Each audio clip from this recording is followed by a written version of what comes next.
Imagine um bebê condenado à morte antes mesmo de aprender a falar. Um decreto real ordena: todo menino hebreu deve ser lançado no rio. Mas, contra todas as probabilidades, esse bebê não apenas sobrevive, ele é adotado pela filha do próprio Faraó. Cresce como príncipe no palácio que decretou sua morte, e um dia se tornará o homem que desafiará impérios, abrirá mares e falará face a face com Deus. Esse é Moisés. A história que você vai ouvir agora não é apenas sobre um personagem da Bíblia, mas sobre um homem que, com falhas e medos como os nossos, foi usado para realizar feitos que mudaram a história da humanidade. Em 8 atos, vamos percorrer sua jornada da cesta no Nilo à sarça ardente, das pragas no Egito, a travessia do mar, do Sinai em chamas, a condução de um povo difícil, da lei escrita em pedra até a visão da terra prometida no Monte Nebo. Cada cena, cada milagre e cada luta revela um Deus que continua agindo hoje, na sua vida e na minha. Você vai perceber que Moisés não foi apenas um libertador, mas um mediador, um intercessor e um líder que, acima de abrir caminhos, aprendeu a obedecer. E no final desta narrativa, vai entender por que a vida dele ainda ecoa em nossos dias e como os seus feitos apontam para algo maior do que ele mesmo. Ajuste sua mente, abra o coração, porque esta não é só uma lembrança distante, é um chamado vivo. Essa é a história dos maiores feitos de Moisés. O Egito respirava opressão. A ordem de Faraó era clara e cruel. Todo menino hebreu deveria ser lançado no rio. Era um golpe contra a esperança de um povo e um ataque direto à promessa que Deus fizera a Abraão. Foi nesse cenário que nasceu Moisés. Sua mãe, Joquebede, recusou-se a aceitar o decreto de morte como destino. Durante 3 meses, escondeu o bebê em casa, até que não havia mais como silenciar seus choros. Em um gesto de fé e desespero, preparou uma pequena arca de junco, selou com betume e a colocou entre os juncos do Nilo. Ali, a vida de Moisés balançava nas águas da morte. A irmã Miriam acompanhava de longe, vigiando a cena com o coração disparado. Então, o improvável aconteceu. A filha de Faraó desceu ao rio para se banhar e encontrou o cesto. Ao abrir, viu o bebê chorando e, movida de compaixão, decidiu adotá-lo. Naquele instante, o menino condenado se tornou príncipe, e a providência divina foi além. Miriam se aproximou e sugeriu uma ama para o bebê, a própria mãe dele. Assim, Moisés foi criado entre 2 mundos. No palácio, aprendia a ciência e a cultura egípcia. Em casa, recebia da mãe a lembrança de sua verdadeira identidade e a fé no Deus dos Hebreus. Crescendo em meio a 2 universos, Moisés carregava uma tensão interna. Era príncipe, mas também era hebreu. Até que um dia, já adulto, essa tensão explodiu. Ao ver um egípcio maltratando um hebreu, Moisés reagiu de forma impulsiva. Matou o egípcio e escondeu o corpo na areia. Seu ato, porém, não ficou oculto por muito tempo. Quando percebeu que fora descoberto, fugiu. O príncipe do Egito se tornou um fugitivo no deserto. Em Midian, o destino parecia mudar de rumo. Moisés defendeu algumas mulheres que estavam sendo hostilizadas por pastores, e por isso foi acolhido por Jetro, sacerdote de Midian. Casou-se com Zípora, teve filhos e passou anos cuidando de ovelhas. De príncipe a pastor, Moisés experimentava o silêncio e a escola do deserto. Era um tempo de anonimato, mas também de preparação. O cajado que antes simbolizava status, agora guiava animais teimosos e preparava suas mãos para guiar um povo ainda mais teimoso. Foi nesse contexto de rotina simples que o extraordinário irrompeu. No Monte Horebe, Moisés viu uma sarça que queimava sem se consumir. Intrigado, aproximou-se, Mas o que parecia apenas um fenômeno natural era, na verdade, um encontro com o sobrenatural. Uma voz chamou seu nome: Moisés, Moisés. Ele respondeu: Eis-me aqui. O Senhor ordenou: Tira as sandálias dos pés, porque o lugar em que estás é terra santa. Ali, diante do fogo que não se apagava, Moisés ouviu o chamado que mudaria não apenas sua vida, mas a história de uma nação inteira. Deus se apresentou como o Deus de Abraão, de Isaque e de Jacó, e revelou que ouvira o clamor do seu povo no Egito. O tempo da libertação havia chegado. O surpreendente, porém, foi a missão. Deus escolhera Moisés como libertador. Assustado, Moisés apresentou suas objeções. Quem sou eu para ir a Faraó? Qual é o teu nome? E se não crerem em mim? Eu não sei falar bem.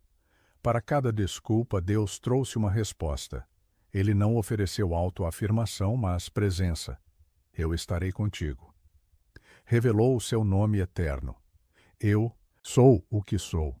E concedeu sinais poderosos. O cajado que se tornava serpente, a mão que ficava leprosa e era curada, a água que virava sangue. Ainda assim, Moisés resistia. Até que Deus lembrou: não iria sozinho. Arão, seu irmão, seria sua boca. Mas a autoridade viria do próprio Deus. O homem inseguro teria de aprender que não era sua eloquência que libertaria Israel, mas o poder divino que o acompanhava. Antes de partir, Moisés precisou ajustar sua própria casa. Um episódio marcante ocorreu no caminho, quando Zípora realizou a circuncisão de seu filho, lembrando que a aliança com Deus começa dentro do lar. Depois disso, Moisés reencontrou Arão e juntos apresentaram ao povo no Egito a notícia tão esperada. O Deus dos seus pais ouvira seu clamor e desceria para libertá-los. O bebê salvo das águas, o príncipe fugitivo, o pastor anônimo, agora se tornava o profeta escolhido. A sarça ardente não apenas chamou Moisés, moldou seu destino. A missão estava clara: enfrentar o maior império da terra com nada além de um cajado e a promessa da presença de Deus. Moisés voltou ao Egito não como príncipe, mas como profeta. À sua frente estava o homem mais poderoso da terra. Faraó, considerado um deus vivo, sustentado por palácios, exércitos e magos. Moisés entrou em sua presença com um cajado na mão e uma ordem simples, mas explosiva. Assim diz o Senhor Deus de Israel: deixa o meu povo ir, para que me celebre uma festa no deserto. A resposta de Faraó foi carregada de arrogância. Quem é o Senhor? Para que eu ouça a sua voz e deixe ir Israel. Não conheço o Senhor, nem tampouco deixarei ir Israel. O coração endurecido do rei se tornaria o palco onde Deus mostraria sua supremacia. Não era apenas um embate entre um libertador e um monarca, mas entre o Deus vivo e os falsos deuses do Egito. Vieram então as pragas, não como truques de mágica, mas como juízos cirúrgicos contra o sistema egípcio. O Nilo, fonte de vida, se transformou em sangue. As rãs invadiram casas e palácios. O pó da terra virou piolhos. Moscas infestaram o Egito, mas poupando a terra de Gósen, onde habitava o povo de Deus. O gado morreu, feridas cobriram homens e animais, saraiva destruiu plantações, gafanhotos devoraram o que restava. E a escuridão pesada cobriu a nação por 3 dias inteiros. A cada praga, Faraó parecia ceder, mas logo voltava atrás.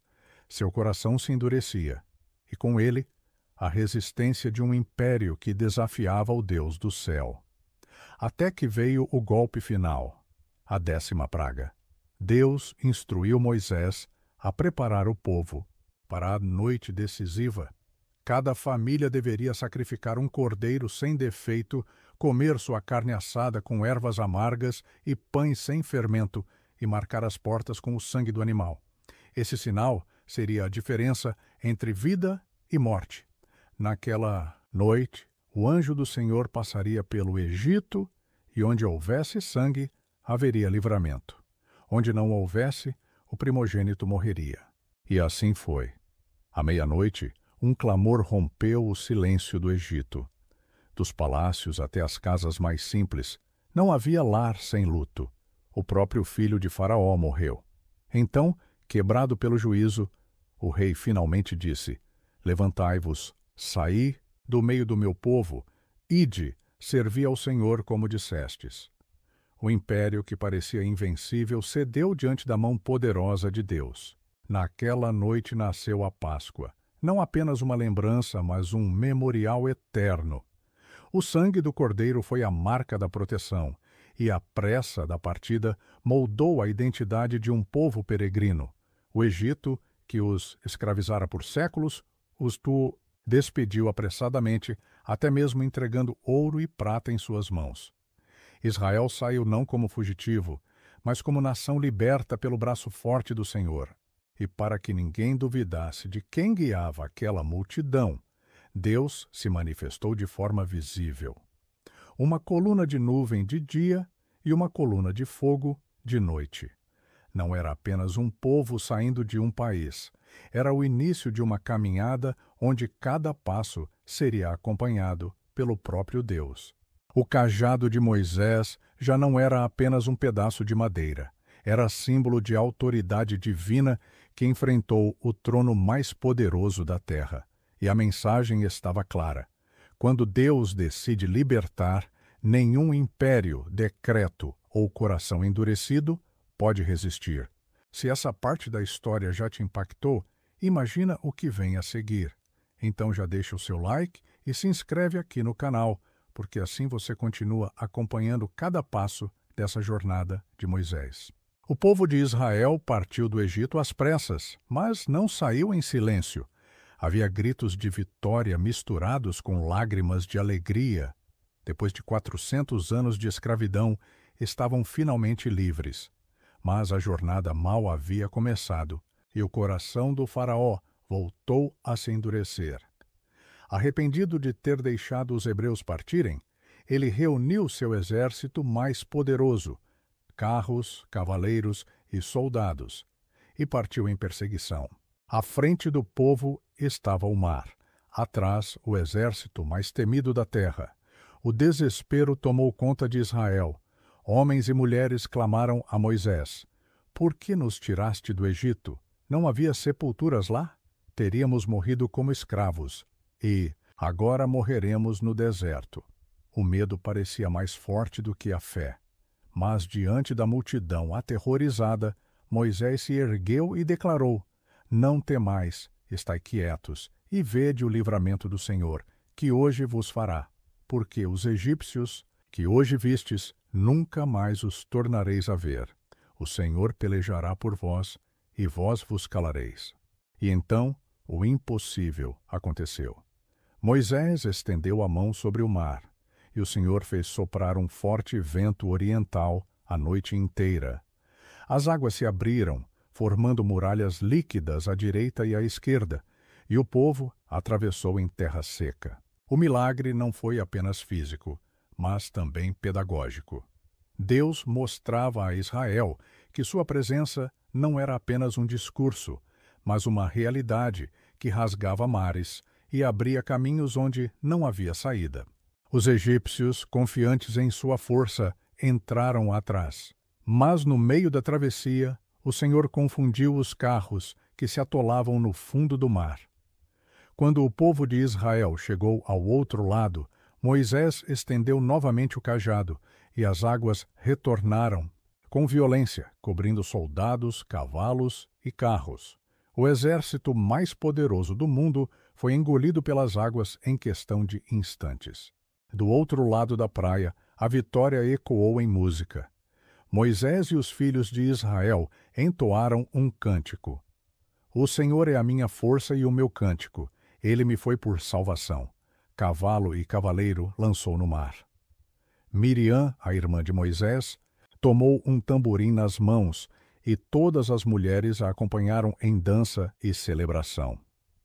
Era mais do que uma canção de vitória, era o nascimento de uma identidade. Israel Não era mais um povo escravo, mas uma nação conduzida pelo Senhor. Mas a alegria foi rapidamente substituída por provação.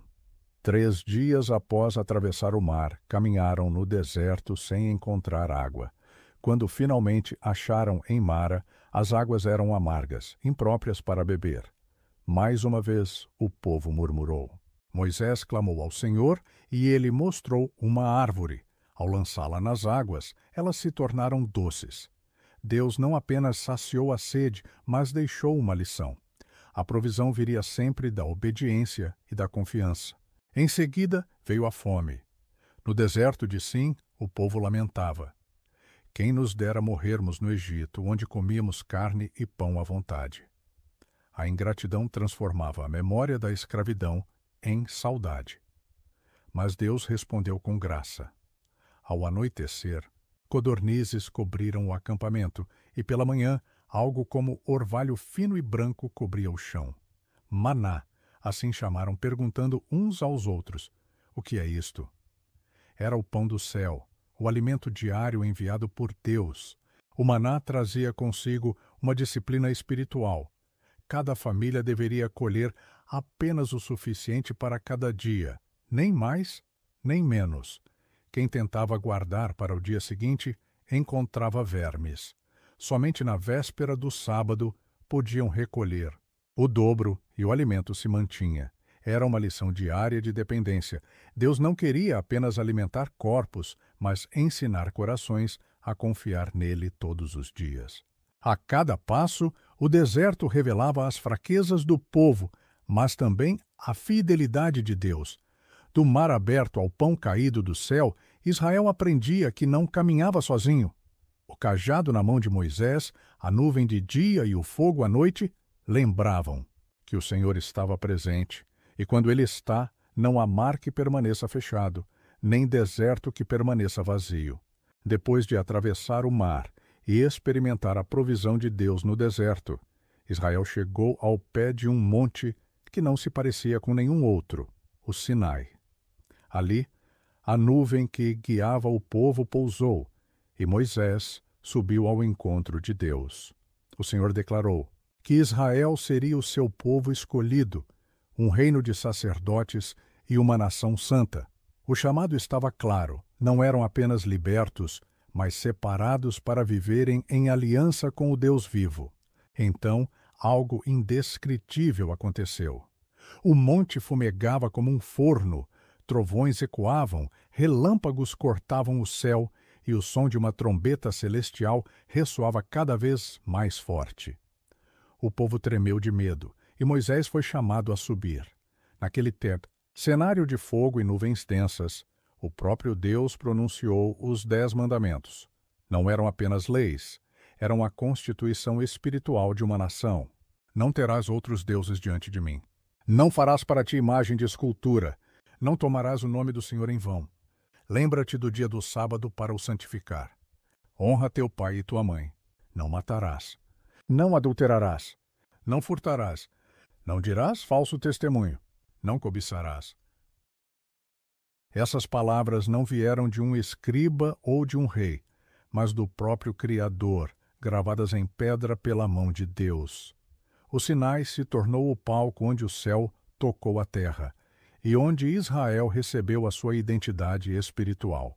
Mas enquanto Moisés permanecia no monte por 40 dias, recebendo instruções detalhadas sobre o tabernáculo, os sacrifícios e a adoração, o povo embaixo se impacientava.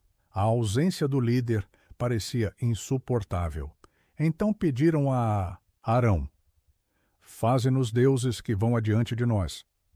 Da união de suas joias de ouro nasceu um ídolo, um bezerro de ouro. Ao redor dele, Israel dançou e se entregou a festas profanas, dizendo: este é o teu Deus, ó Israel, que te tirou da terra do Egito. A cena era uma traição aberta, um pecado que feria a aliança recém-estabelecida. No alto do monte, Deus revelou a Moisés o que acontecia e anunciou juízo. Mas ali brilhou um dos maiores feitos de Moisés, sua intercessão. Ele se colocou entre Deus e o povo, clamando: Senhor, por que se acenderia a tua ira contra o teu povo, que tiraste da terra do Egito com grande força e poderosa mão? Lembra-te de Abraão, de Isaque e de Israel, teus servos. Ele apelou não ao mérito de Israel, mas à fidelidade de Deus à sua promessa. Mesmo assim, ao descer do monte e ver com seus próprios olhos a idolatria, Moisés explodiu em santa indignação. Quebrou as tábuas da lei aos pés do monte, moeu o bezerro de ouro até virar pó e obrigou o povo a beber daquela água amarga. Confrontou Arão, disciplinou os rebeldes e restaurou a ordem. Depois voltou à presença de Deus, disposto até mesmo a oferecer sua própria vida pelo povo. Agora, se perdoares o seu pecado, se não, risca-me, peço-te, do teu livro que escreveste. Esse momento revela não apenas um legislador, mas um mediador. Moisés não era perfeito, mas sua disposição em se colocar na brecha aponta para o coração de alguém que entendia o peso da missão: guiar um povo difícil, mas amado por Deus. No fim, Deus renovou a aliança. Moisés voltou a subir o Sinai e novamente as tábuas foram escritas. Quando desceu, seu rosto resplandecia de tal maneira que o povo não conseguia encará-lo. Ele precisou cobrir o rosto com um véu, tamanha era a glória refletida de seu encontro com o Senhor. O Sinai se tornou símbolo de duas realidades: a santidade de Deus, que exige obediência, e a graça de Deus, que oferece perdão, mesmo diante da infidelidade humana. Foi ali que Israel aprendeu que a liberdade não é ausência de regras, mas vida de aliança com o Deus que os chamou. Após a aliança no Sinai, a jornada de Israel estava longe de terminar. Moisés se tornou o líder de um povo que, embora libertado das correntes do Egito, carregava corações inquietos e mentes duvidosas. O deserto não era apenas uma extensão de areia e pedras, era o campo de prova de fé, paciência e obediência. Desde os primeiros passos, os desafios surgiam. A fome e a sede testavam a confiança de Israel. Mas Deus, fiel à sua promessa, provia de maneiras sobrenaturais. O maná caía do céu todas as manhãs, um pão doce que lembrava ao povo que ele sustentava a vida. A água jorrava da rocha sempre que Moisés, obedecendo ao comando divino, levantava a vara. Cada milagre era um lembrete. A provisão do Senhor não falha, mesmo no deserto mais árido. Mesmo diante de sinais tão claros, o povo continuava a murmurar e reclamar. Cada novo desafio trazia questionamentos. Por que nos tiraste do Egito para morrer aqui no deserto? Não seria melhor termos ficado como escravos, com pão e água garantidos? Moisés, pressionado por essa ingratidão constante, nunca se deixou abater. Ele se tornava o mediador entre Deus e a nação, levando suas queixas ao Senhor e intercedendo por perdão e misericórdia. Houve momentos de rebelião que quase destruíram a nação. Corá, Datã e Abirão ousaram desafiar a liderança de Moisés, alegando que todos eram igualmente santos e que não precisavam de um mediador. Em resposta, Deus mostrou seu poder. A terra se abriu e engoliu os rebeldes, demonstrando que a liderança de Moisés era legítima e estabelecida pelo próprio Senhor. Ainda assim, Moisés manteve seu coração voltado para a intercessão, pedindo ao Senhor que poupasse o restante do povo da destruição. O deserto também foi palco de lições de humildade. O povo frequentemente cobiçava os alimentos e costumes do Egito, esquecendo-se das bênçãos presentes. Quando a serpente venenosa surgiu, castigando aqueles que murmuravam, Deus providenciou a solução: uma serpente de bronze erguida no mastro, e todos os que olhassem para ela seriam curados. Mais uma vez, Moisés foi o mediador, erguendo o símbolo da salvação e instruindo o povo sobre fé e obediência. Durante décadas, o deserto forjou o caráter de Israel e consolidou a liderança de Moisés. Ele ensinava paciência, disciplina, justiça e a importância da confiança inabalável no Senhor. Cada passo, cada parada, cada dificuldade era usada por Deus para moldar o povo para a terra prometida. Moisés não apenas liderava, ele moldava a nação espiritual e moralmente, mesmo diante de desafios que pareciam insuperáveis. Ao longo do caminho, Moisés nunca deixou de interceder, nunca abandonou sua missão. Ele suportou murmúrios, rebeliões e até a ingratidão do povo. Mas sua fé e obediência eram firmes, e cada ato de liderança mostrava que conduzir Israel não era apenas caminhar com eles fisicamente, mas carregar seus corações diante de Deus. O deserto se tornou, portanto, o grande laboratório da fé, e Moisés, o mestre, que guiava o povo através das provas, sempre apontando para a fidelidade de Deus e o cumprimento de suas promessas. Após 40 anos de peregrinação, o deserto começava a revelar seus últimos horizontes. Moisés, líder fiel, profeta e intercessor, estava prestes a alcançar um marco histórico, a visão da terra prometida, o destino final de uma geração inteira que ele havia guiado com devoção inabalável. Mas havia um peso silencioso sobre seu coração. Deus havia declarado que ele não entraria na terra que fluiria leite e mel. Ainda assim, sua missão estava longe de terminar.